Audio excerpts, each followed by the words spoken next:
Salam dünyanın her qaysı joylarida yaşayotgan barliq aziz qarindoshlar, Qurban hayitlarga muborak bo'lsin.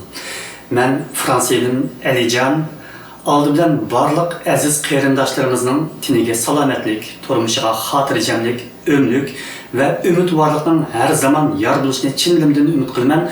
Shundaqla shu munosabat bilan qarindoshlarimizga Uyg'ur xalq naqshlaridan yaruni o'rinlab bermoqchi, qani huzuringlarda bo'lsin.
Yarın diyesen, kuşlar ben sana ömrüm